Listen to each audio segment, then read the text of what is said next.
Hey everyone, it is Sillyman here. Today we're going to have a more commentary style video where I'm going to be talking about ways to make a Roblox game gain a lot of players and blow up, because this is exactly what I've been doing in the past year. And this is why I stopped uploading for a while, because I have been making bank from having several Roblox games hit the algorithm and blow up. So if you also want to earn a lot of Robux from making successful Roblox games, this is the video where I'm going to cover exactly that. Now, the Roblox algorithm is one of the most important things in getting a Roblox game to blow up and make a lot of Robux. It plays a major role in deciding which games will be shown to players on the website and which games will gain or lose players. The Roblox algorithm is what allows games to earn a lot of Robux, as when a game gains players, you will earn Robux by essentially doing nothing. Obviously, that's if you've already finished making your game, of course, because this video is going to focus more on the marketing aspect of having a successful game. Without the Roblox algorithm, it would be harder to make a profitable game because then you would have to rely mainly on advertisements to gain players, and ads can be pretty expensive. So with that being said, let's get on to the main points of the video. So, the first step to increasing your odds of your game getting picked up by the algorithm is to make sure you're advertising it in some way. Now, I know that I said ads can be expensive, but most likely you will need to spend some money on ads in the beginning when launching your game.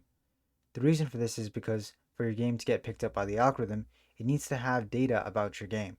And that is something I will discuss more in this video. But in order for the algorithm to get data on your game, people need to actually play your game. Now, the best way to advertise your game is directly on Roblox using Roblox's sponsor system. There are some other ways of advertising your game, such as getting a YouTuber to play your game or advertising it on social media, but unless you can get someone with a very large following to advertise your game, it likely won't gain enough players. Also, advertising your game directly on Roblox will allow you to see some of that data I talked about earlier, which will be important for hitting the algorithm. So to advertise your game on Roblox, you want to go to advertise.roblox.com, create an ad account if you haven't already, and then buy ad credits either by converting Robux or purchasing them through a credit card. Then create a new campaign. Now, when you first release your game, you want to advertise smaller amounts, basically for a testing phase.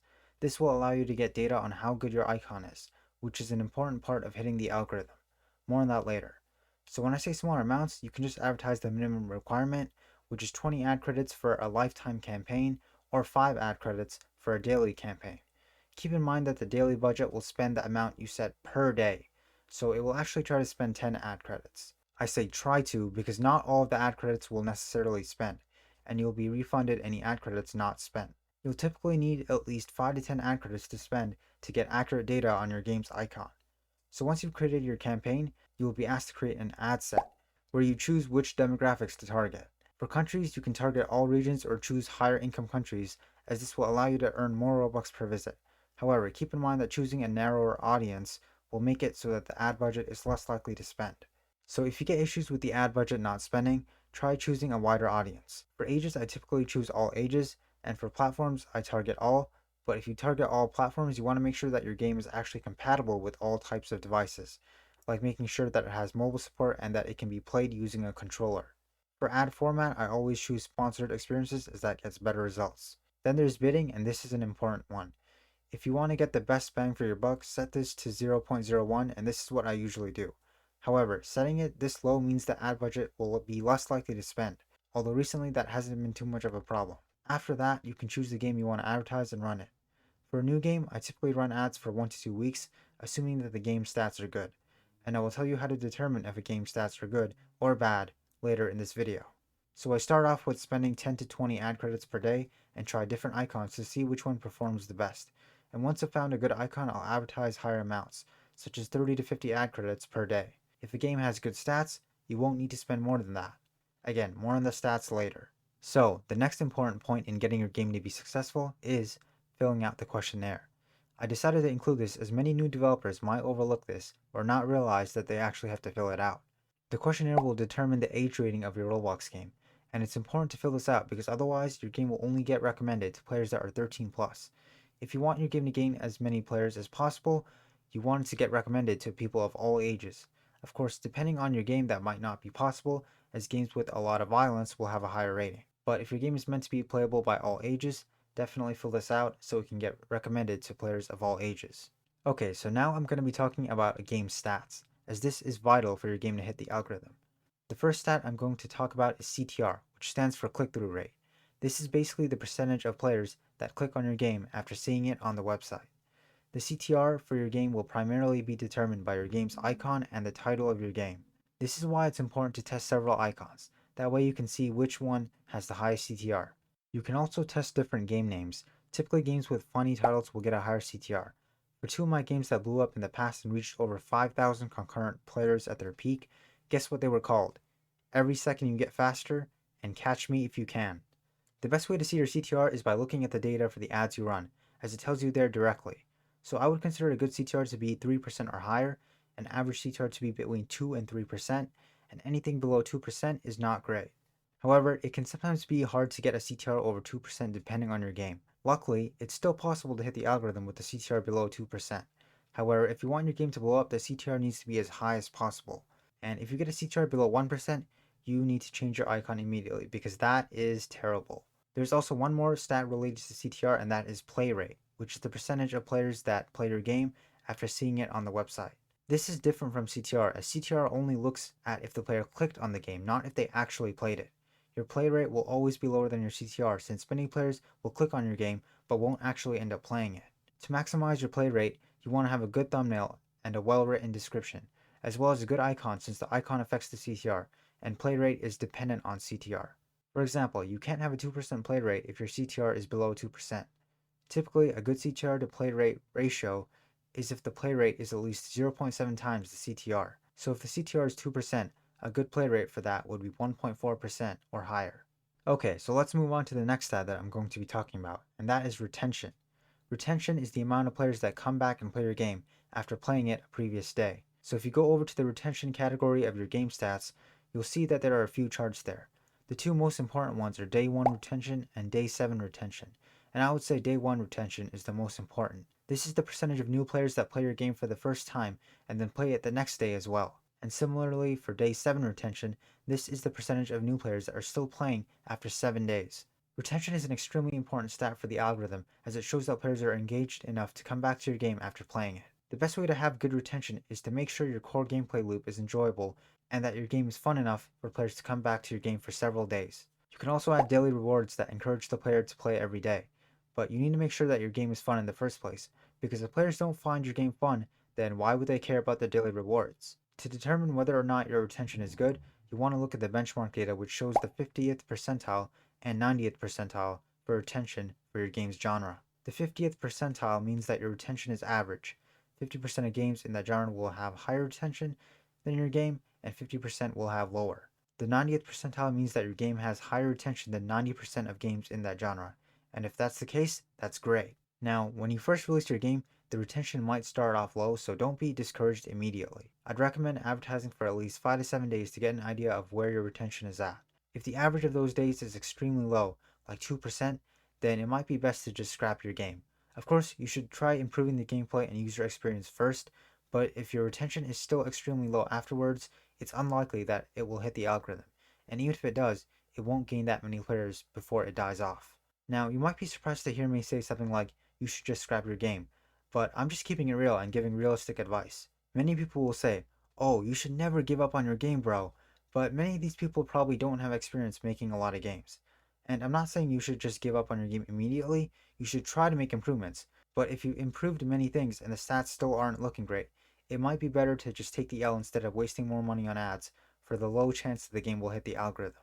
And even if it did hit the algorithm, it's likely to die off very quickly. It might not even make all the money back that you spent on ads. Not every game will be successful. I've made over 20 games in the past couple years, and I've noticed something in common with all the successful ones.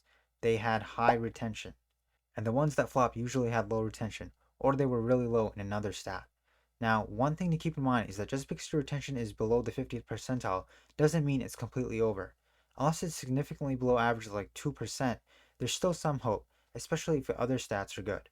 I released a game back in March that initially had a retention of only 4% on release, but improved to 7% over time, and because the other stats were good, the game hit the algorithm and currently has over 3 million visits.